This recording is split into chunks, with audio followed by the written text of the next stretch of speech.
जो इतनी बड़ी घटना जम्मू कश्मीर में पहलगाम में हुई, दरबार ने शुरू से इसकी निंदा की है और आज पुनः निंदा करता है। ऐसे दुष्टों को और ऐसे हत्यारों को कड़ी सजा मिलनी चाहिए और दरबार इस घटना की निंदा करता है। इसके पीछे जो साजिश करने वाले लोग हैं उनकी भी निंदा करता है और उनको कड़ी सजा दिलाने के लिए दरबार मांग करता है सरकार से। दरबार भी उन पुण्य आत्माओं को जिनके शरीर छूटे हैं उनको मुक्ति प्रदान करे। दरबार ऐसी प्रार्थना करता है कि उन सभी को मुक्ति मिले, सभी को शांति मिले। इतनी बड़ी घटना देश के अंदर होना बहुत बड़े दुर्भाग्य की बात है। ये बहुत बड़ी घटना है।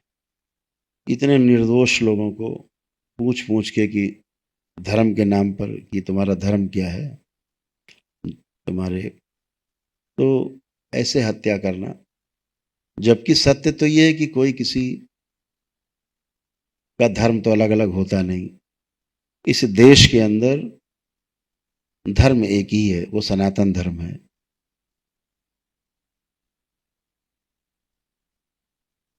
एक 140 करोड़ मनुष्यों में से, मानव जाति के लोगों में एक ही धर्म है, वो सनातन धर्म है, वो मानव धर्म है। और ये जो धर्म है ये किसी का अलग नहीं किया जा सकता किसी से। मानव धर्म का अर्थ है कि मानव धर्म का मतलब है कि प्रत्येक मानव एक है। एक किस मामले में है?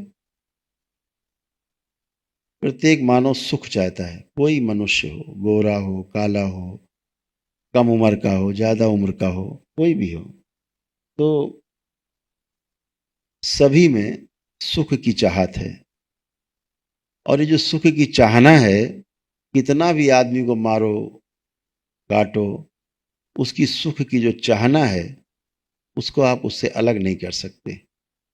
तो जो चीज जिससे अलग ना की जा सके वही उसका धर्म है। तो मानव का जो धर्म है वो सुख है। और सुख कैसा? ये निरंतर सुख बना रहे, हमेशा सुख बना रहे, ऐसी प्रत्येक मानव की चाहना है। तो इसलिए कोई किसी का सुख नहीं छीन सकता, चाह करके भी चाहना को नहीं छीन सकता। ऐसा हम कर पाए, ऐसी क्षमता प्रत्येक मानव में व्याप्त है। हर व्यक्ति सुखी रहना चाहता है और अपने सुखी रहने के लिए प्रयास कर सकता है और सुखी रह सकता है। इस मामले में भी सभी मानव एक है, क्षमता एक जैसी सब में है। तो मानव को मानव से जोड़ने की जो कड़ी है वो उसका धर्म ही है। इस देश में मैंने कहा जैसा कि इस देश में एक ही धर्म है, सनातन धर्म है। इसके अंदर पद्धतियां अलग अलग हो सकती हैं, पूजा पाठ की विधियां अलग अलग हो सकती हैं। कोई सिख हो सकता है, कोई ईसाई हो सकता है, कोई पारसी हो सकता है, कोई बौद्ध हो सकता है, कोई हिंदू संस्कृति हो सकती है, मुस्लिम संस्कृति हो सकती है। अलग अलग विधियां हो सकती हैं पूजा पाठ उपासना की, लेकिन धर्म एक ही है जिसको हम सनातन धर्म कहते हैं। पूरे देश में एक ही धर्म है और यही धर्म सदैव रहेगा।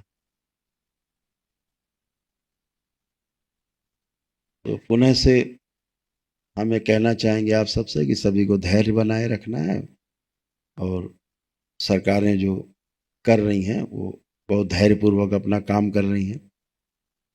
कोई ऐसी घटना नहीं घटने पाए जिससे सरकारों को बचाव करना पड़े। सभी जगह दरबार ने अच्छी अच्छी स्मृतियां फैलाई हैं, बहुत अच्छी अच्छी स्मृतियां फैलाई हैं। अभी जब ये घटना हुई तो मैं वहीं पर था, कश्मीर में ही था। मैं जम्मू गया था और पास में कुछ दरबार के कार्य थे। दरबार, वहाँ के जो दरबार हैं और दरबार का कुछ विशेष कार्य थे, तो उसी के लिए गए थे। दरबार जानता था कि हम लोग वहाँ जा रहे हैं तो तमाम संकट आएंगे। पिछले 1 वर्ष पहले भी हम लोगों ने तैयारी की थी, तो जहाँ जा रहे थे वहाँ आतंकवादी हमला हो गया था। उसमें 6-7 श्रद्धालु मारे गए थे जहाँ हम लोगों को जाना था। तो फिर जाना रद्द हो गया था। इस बार भी जाने को जब हुआ तब भी दरबार को इस चीज़ का एहसास था कि कुछ घटना शायद घट सकती है। और जैसे जैसे हम लोग पहुँचे, हम ही लोग जानते हैं, और उन स्थानों पर गए, भारी संकटों के बीच में हम लोग पहुँचे और अपना काम करके वापस आए। हम लोग गाड़ी में बैठ के पहलगाम जाने की चर्चा कर रहे थे रास्ते में। फिर हम लोग पहलगाम ना जा कर के उधर, और हम लोग आ गए पठानकोट में। और पठानकोट में हम लोग दोपहर में थे, तब सूचना मिली कि ऐसी ऐसी बहुत बड़ी दर्दनाक घटना हुई है पहलगाम में। निश्चित रूप से समझ लीजिए आप लोग कि ये भारतवर्ष ऋषि मुनियों का देश है, और मानवता को शर्मसार करने वाला जो कार्य किया है जिस देश ने, निश्चित रूप से उसके उसको इसका दुष्परिणाम तो भोगना होगा। और उस देश के कई टुकड़े होंगे जो इस साजिश के पीछे रहा है, ये पक्का है, उसके टुकड़े होने तय हैं।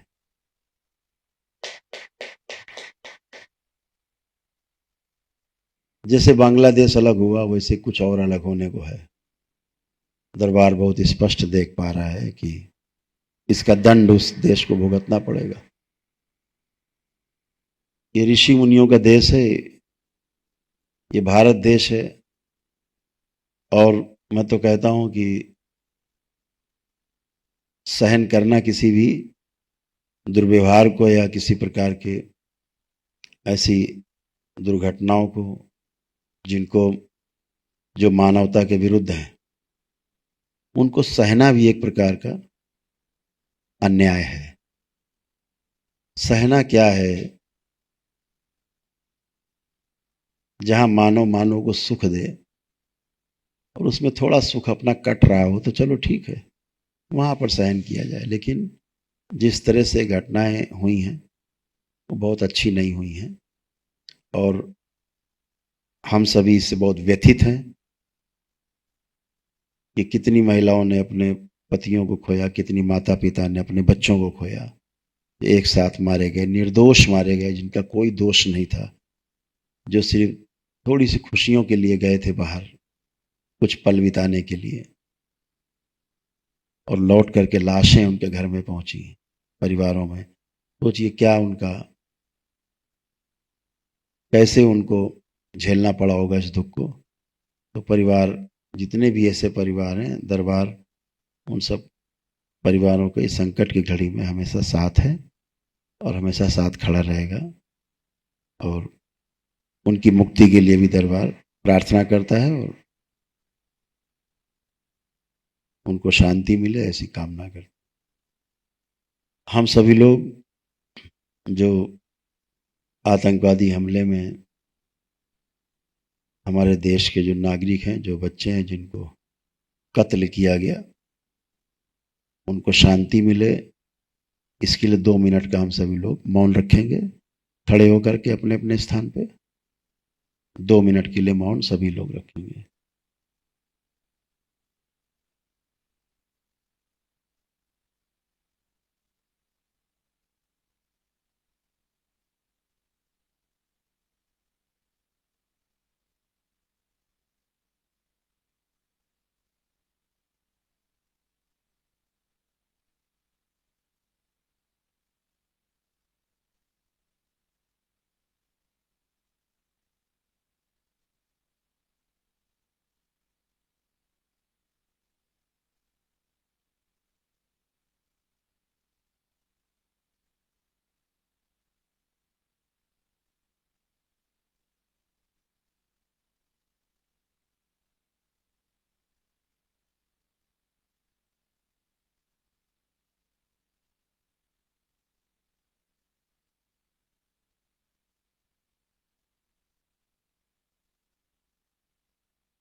ओम शांति शांति शांति।